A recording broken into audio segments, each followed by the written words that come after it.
और ज्योतिबा फूले वो हैं जिन्हें सुबह सुबह देश के प्रधानमंत्री जी ने भी एक वीडियो बनाकर बधाई का, जयंती का संदेश दिया है। इसलिए आज जो कुछ भी कहूंगा ज्योतिबा फूले के नाम पर कहूंगा, सच कहूंगा और इतिहास की बात कहूंगा। ऐसे वक्त में कहूंगा जब आज 11 अप्रैल को ज्योतिबा फूले पर बनने वाली फिल्म रिलीज होनी थी, उस फिल्म को सेंसर बोर्ड ने रोक लगाई और अब 25 अप्रैल को रिलीज होगी। पता है क्यों?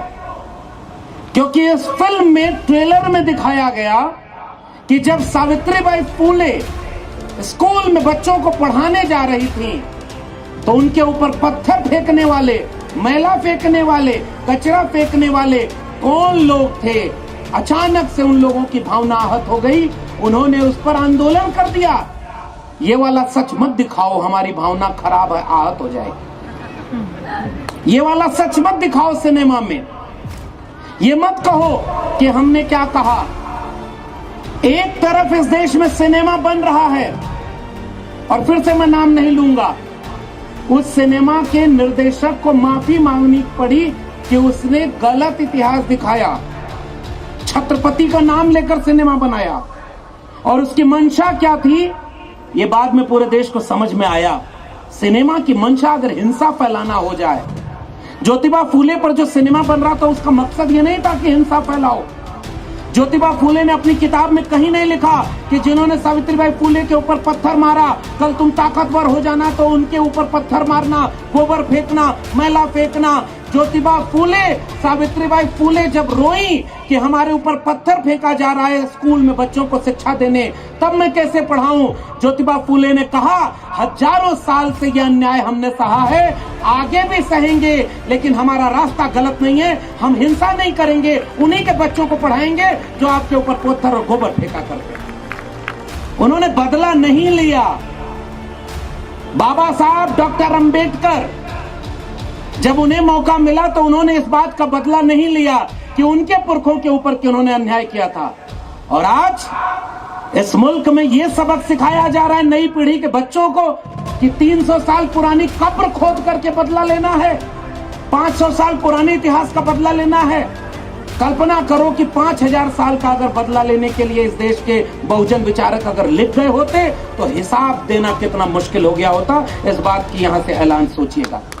हम बदला लेने की बात ही नहीं करते, हम तो ये गुजारिश करते हैं कि माना कि तुम में इंसानियत नहीं थी, जिस दिन बाबा साहब का संविधान लागू हुआ उस दिन से तुम भी इंसान बन जाओ और बराबर का देश बनाएंगे। तुम अपने हिस्से का रहना, हम अपने हिस्से की रोटी खाएंगे। इसकी कोशिश का नाम फूले अम्बेडकर शाहू के विचार का है। इस वक्त में, इसने बुरे वक्त में ये बात कहना कितना जोखिम भरा है वो आप भी जानते हैं, लेकिन तथागत बुद्ध ने भी जोखिम उठाया था। अगर जोखिम न उठाते तो बुद्ध अपनी रोशनी को इस मानवता के लिए नहीं प्रसारित कर पाते। लेकिन मैं एक सवाल पूछना चाहता हूं समता पर्व यवतमाल से कि बुद्ध के खिलाफ उस समय युद्ध कौन लोग छेड़ रहे थे? तथागत बुद्ध के बौद्ध विहारों पर हमला किसने किया था? जिस वृक्ष के नीचे तथागत बुद्ध को ज्ञान प्राप्त हुआ था उसको काटने और उस लाइब्रेरी को जलाने का काम किसने किया था? नाम लिया जाए क्या? हाँ, आपको क्या दिक्कत है? लेना है तो मैं लूं, मुकदमा होगा तो मेरे ऊपर। आप तो सुन रहे हो, लेकिन इसलिए यहां नहीं नाम लूंगा क्योंकि पता तो सबको है। हमें किसी को चढ़ाना नहीं, हमें केवल ये एहसास कराना है कि गलती जहां हुई है गलती को सुधार लेना चाहिए। आइडिया ऑफ इंडिया की एक और रोशनी का जिक्र करते हुए उसका पहला पद पढ़ रहा हूं। कहें कबीर जायदा बही और जबे से चेता तबे से सही। कबीरा, इस संसार में भांति भांति के लोग। आइडिया ऑफ इंडिया के हमारे भारत जैसे मुल्क के घर को बनाने का काम किसी संत कबीर ने किया और उस संत कबीर को पता था कि संतों ऐसा जग बौराना, सांच कहो तो मारन धावे और झूठे जगपतियाना। संत कबीर को पता रहा होगा कि साल 2025 जब आएगा तो देश में सबसे बड़ी कुर्सियों पर वो लोग बैठेंगे जो बड़ा बड़ा झूठ बोला करते हैं। बहुत बड़ा, जितना बड़ा झूठ जो बोल ले वो उतनी बड़ी कुर्सी पर बैठेगा, लेकिन सच बोलने पर मारा जाएगा। संत कबीर ने इस देश में पूछा, तुम कद बाबन हम कद सूद, हम कद लोहू तुम कद दूध, एक बूंद ते सब उत्पन्ना कौन बाबन कौन सूदा।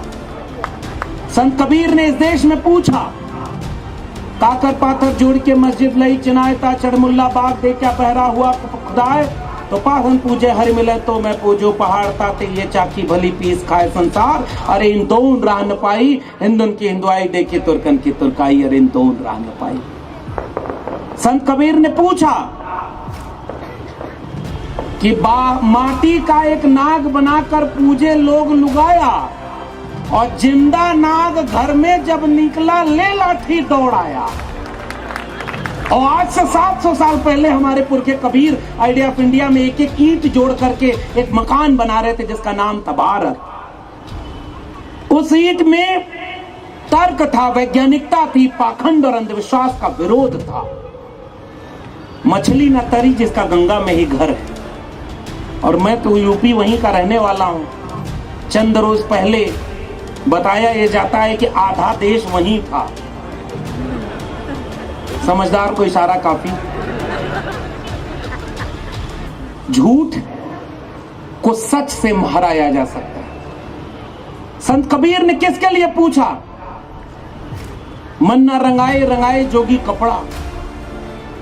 संत कबीर ने किसके लिए कहा कि ऐसा दुनिया ऐसी बावरी पाहन पूजे जाए, और घर की चाकी कोई न पूजे जाका पीसा खाए। संत कबीर इसीलिए लिख गए कि कबीरा खड़ा बाजार में और लिए लुकाठी हाथ, जो घर जा रो अपना चलो हमारे साथ। ये आसान रास्ता नहीं था। उस जमाने में भी कोई था जो कबीर के खिलाफ खड़ा था, जैसे तथागत बुद्ध के खिलाफ कोई खड़ा था, मक्खलपुत गोशाल के खिलाफ कोई खड़ा था, आजीवकों के खिलाफ कोई खड़ा था, बौद्ध विहारों के खिलाफ कोई खड़ा था। और मैं अभी 4 दिन पहले बोध गया होकर आया हूं। वहां बौद्ध विरासत को बचाने के लिए एक आंदोलन चल रहा है। उस आंदोलन में जाकर पता चला बौद्ध विहार महाबोधि मंदिर बना दिया उसको, और उसका नाम था महाबोधि विहार, जहां तथागत बुद्ध को ज्ञान प्राप्त हुआ। और वहां की कमेटी में 9 लोग हैं, 4 बुद्ध के मानने वाले और 4 बुद्ध को नहीं मानने वाले। ऐसा तो इसके और किसी धार्मिक जगह पर है क्या? और बीते दिनों रात भर जाग कर संसद में कानून पास हो गया है। बड़ी चिंता है गरीब मुसलमानों की, और गरीब मुसलमानों की चिंता वो कर रहा है जो न मुसलमानों को टिकट देता है न उससे वोट मांगता है। आप कल्पना करके देखिए। और यहां बुद्धिस्ट लोग कह रहे हैं कि ये बौद्ध विहार तो हमारा है, यहां हमारे बौद्ध विहार में आप क्यों हैं? लेकिन वहां आंदोलन पर मुकदमा हो रहा है। जिस दिन मैं गया उसी दिन उनके ऊपर 2 मुकदमा हुआ, वो रिसीव करके उसको ले आए। क्या मांग कर रहे हैं? बीटी एक्ट 1949 में कि जो हमारा इबादत घर है वो हमारा रहे। इसलिए महात्मा कबीर ने कहा होगा कि मोह को कहां ढूंढे रे बंदे, मैं तो तेरे पास में। ना मैं मंदिर, ना मैं मस्जिद, ना काबे कैलाश में, ना मैं जप में, ना मैं तप में, ना मैं व्रत उपवास में। खोजी हो तो तुरते मिले हो पल भर की तलाश में। कहे कबीर सुनो भाई साधो, मैं तो हूं विश्वास में। इसलिए मैं तथागत बुद्ध के बाद कबीर को याद कर रहा हूं। और संयोग देखिए, बाबा साहब डॉक्टर अंबेडकर अपना पहला वैचारिक गुरु तथागत बुद्ध को मानते थे और दूसरा गुरु संत कबीर को मानते थे। संत कबीर के विचार को आगे बढ़ाया संत रविदास ने। जस केतन के पाप पाप में पाप, तस मानुष के जात जात में जात। रविदास मानुष न जुड़े जब तक जात न जात। ऐसा चाहूं राज में जहां मिले सबन को अन्न, और छोट बड़ो सब संबस है, रविदास रहे प्रसन्न। ऐसे बेगमपुरा का ख्वाब देखने वाले रविदास ने इस आइडिया ऑफ इंडिया को बनाया था कि जो अन्न की चिंता करते थे। संत रविदास ने लिखा, हिंदू कहो तो हो नहीं और मुसलमान भी ना है। उन्होंने साफ कहा कि अगर तुम हिंदू बन के सोचो तो मुसलमान को किसने भेजा होगा, और मुसलमान बन के सोचो तो हिंदू को किसने भेजा होगा। आप कल्पना करिए कि ऊपर कोई है और वो भेज रहा है, तो पहले एक धर्म के लोगों को भेज रहा है, तो दूसरे धर्म वालों का भी कोई भेज रहा है, फिर तीसरे वाले को भी तो कोई भेज रहा है, और सब कह रहे हैं कि ओरिजिनल हम हैं। आप कल्पना करिए, और सब एक दूसरे को देख रहे हैं। अगर देख भी रहे होंगे तो सोच रहे होंगे कि इसके लिए भेजा था कि रोज उसके नाम पर तलवार लेकर घूमोगे। ये तो नहीं था। हमारे बचपन में हमें निबंध में लिखा के पढ़ाया गया कि मजहब नहीं सिखाता आपस में बैर करना, हिंदी है हम वतन है हिंदुस्तान हमारा। और आज इस देश में सबसे ज्यादा खतरा अगर किसी जगह पर हिंसा का है तो वहां जरूर मजहब होगा। हमारे आइडिया ऑफ इंडिया में मजहब की बुनियाद पर कोई झगड़ा फसाद था ही नहीं। आप पढ़िए तथागत बुद्ध के बाद संत कबीर को, संत रैदास को, पलटू दादू भीखा बुल्ले शाह बाबा फरीद को, गया गया गढ़मुक्ति नाही, जाके वहां पिंडा पारिए, और गंगा गए मुक्ति नाही, 100 डुबकी लाइए। बुल्ले शाह के एक एक फरीद को, एक एक दोहे को जब आप पढ़ेंगे तो लगेगा कि भारत कैसे मोहब्बत से बना था। गुरु नानक जब इस देश में मोहब्बत का शब्द का पाठ पढ़ा रहे थे तब भी कह रहे थे कि जाति के नाम पर बंटवारा ठीक नहीं, मजहब के नाम पर झगड़ा ठीक नहीं। छत्तीसगढ़ में गुरु घासीदास अपनी छत्तीसगढ़ी भाषा में उसको लिख रहे थे कि मन के एक समाना, यानी इंसान और इंसान एक बराबर होता है। उस पूरी विरासत को आज कहां खड़ा किया गया, और उसी विरासत को दक्षिण भारत में कोई नारायण गुरु याद कर रहा था, और नारायण गुरु ने वहां पर आंदोलन चलाया कि जाति व्यवस्था खराब है, इसको खत्म करो, बंद करो, इंसान और इंसान को बराबर बनाओ। दक्षिण भारत में कोई अय्यंकाली आया और पता ये चला कि रास्ता कटा हुआ है साहब, इस रास्ते पर कोई अछूत नहीं चलेगा। मैंने अपने YouTube चैनल पर सामाजिक न्याय की पाठशाला में अय्यंकाली के ऊपर जब वीडियो बनाने के समय रिसर्च किया तो सोच रहा था मैं कि ऐसा दुनिया में कहीं शायद नहीं होगा कि रास्ता बनाने वालों को ही रास्ते पर चलने का अधिकार नहीं दिया गया होगा, क्योंकि उनकी जाति को अछूत माना गया होगा। हम ही को कातिल कहेगी दुनिया, हमारा ही कत्लेआम होगा, हम ही कुएं खोदते फिरेंगे, हम ही को पानी हराम होगा। आप कल्पना करिए, इस देश की बुनियाद को बनाया किसने होगा? इस देश के 90% कमेरों ने बनाया होगा, जिसके हाथ में कुदाल फावड़ा रहा होगा, जिसके हाथ में इस देश के उस कल्पना करिए कि इस सबसे बड़ा रिसर्च किसने किया होगा, जिसने पहचाना होगा कि इस मिट्टी से घड़ा बनेगा कि नहीं बनेगा। उसके रिसर्च को पहचानिए जिसने कहा होगा कि इस लकड़ी से बेड बनेगा या नहीं बनेगा, इस फसल को खाने के लिए उपयोग किया जाएगा और इसको नहीं किया जाएगा, ऐसे खेती होगी, ऐसे जंगल बचेगा, ऐसे पानी पी सकते हैं। वो शोध करने वाले कौन थे? वही जिनको जब भारत आजाद हुआ तो विश्वविद्यालयों में जगह नहीं मिली, NFS कर दिया गया। एक धोबी आपके यहाँ धोबी तो समझ रहे होंगे, और जब साबुन और डिटर्जेंट नहीं था तो धोबी को पता था कि किस रेत के किस हिस्से से कपड़ा साफ होगा। आपको पता होना चाहिए कि एक जमाने में रेत से कपड़े साफ होते थे, मिट्टी में फर्क पहचानते थे। वो कौन लोग थे जिन्होंने इस देश और दुनिया को रहने लायक बनाया? इस इतिहास को तो पढ़ने ही नहीं दिया जा रहा। और ज्योतिबा फूले ने इसीलिए उस इतिहास पर एक किताब लिखी है जिसका नाम है किसान का कोड़ा। और ज्योतिबा फूले पूछते हैं कि उस किसान पर कोड़ा लगाने वाले लोग कौन थे। वक्त कम है, नहीं तो मैं तो अंडरलाइन करके एक एक कोटेशन ले आया था। दिल्ली लौटना है, मुकदमा न हो, इससे बढ़िया यही है कि कोटेशन के साथ पढ़ा जाए, क्योंकि आप बहुत बड़े पद पर तो है नहीं कि झूठ बोलेंगे फिर भी बचे रहेंगे। अगर आप सच्चे नागरिक हैं तो आप झूठ बोलें या न बोलें, कभी भी आप जेल जा सकते हैं। लेकिन इसलिए तो मैं किताब उताब लेके आया। अगर मुझे बाबा साहब पर आज कोई बात कहनी है तो मैं उनकी जीवनी जो अभी प्रकाशित हुई है उसको लेकर के आया हूं। और जितने नौजवान यहाँ हैं उनको भी ये कहना चाह रहा हूं, हमारे पुरखे कलम और किताब के लिए लड़े, और कलम और किताब को बचाने के लिए हमको लड़ना है। इसलिए हाथ में कलम और किताब रखिएगा। त्रिशूल तलवार से आप आने वाला कल नहीं बचा सकते।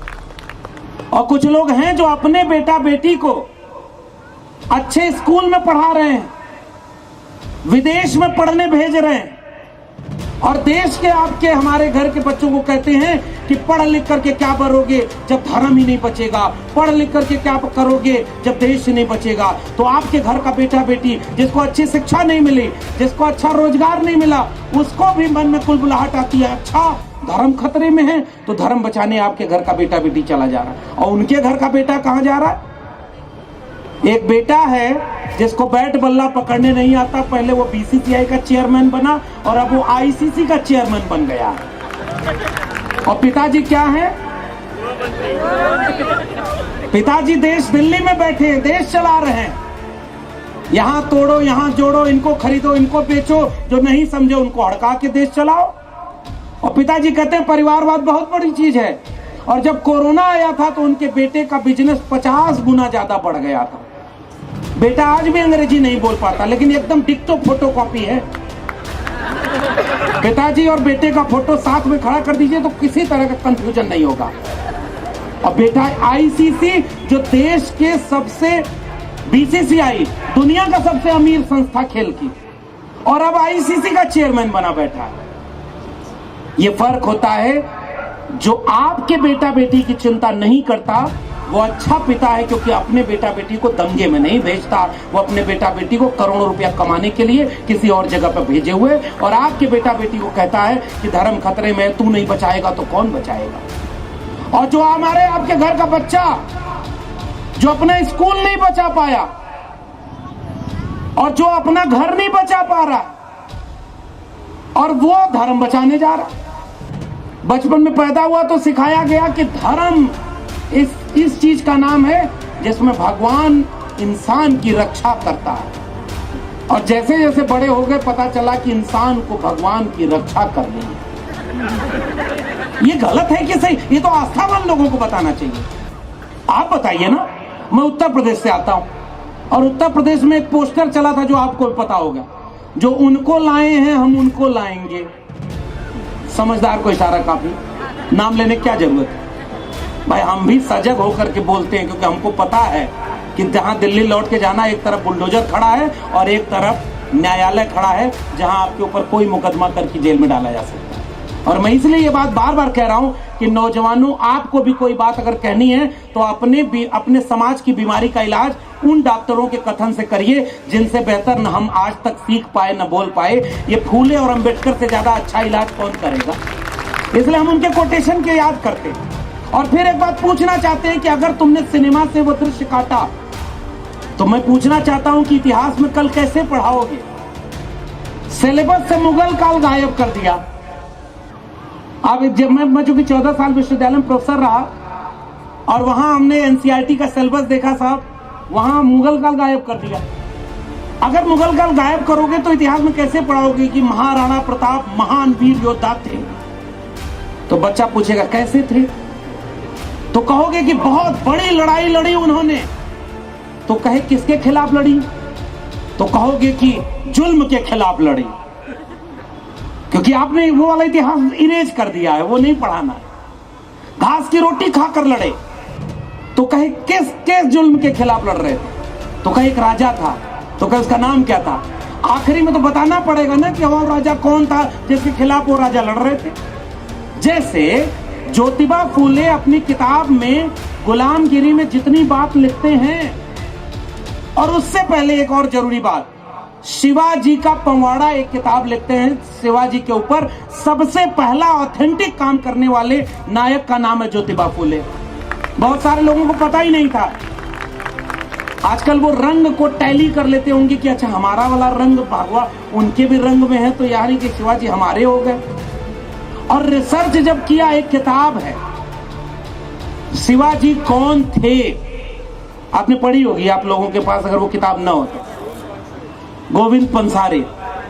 और वो कहते हैं कि शिवाजी जब दूसरे राजा के खिलाफ लड़ रहे थे तो उनकी सेना में कम से कम आधा दर्जन से 1 दर्जन तक मुसलमान थे जो शिवाजी की तरफ से एक मुसलमान राजा के खिलाफ लड़ रहे थे। और जब मोहम्मद गोरी आक्रमण किया भारत पर, तो पृथ्वीराज चौहान के खिलाफ मोहम्मद गोरी का साथ देने वाला वो जयचंद्र कौन था? इतिहास को तुम हिंदू मुसलमान बना देना चाहते हो।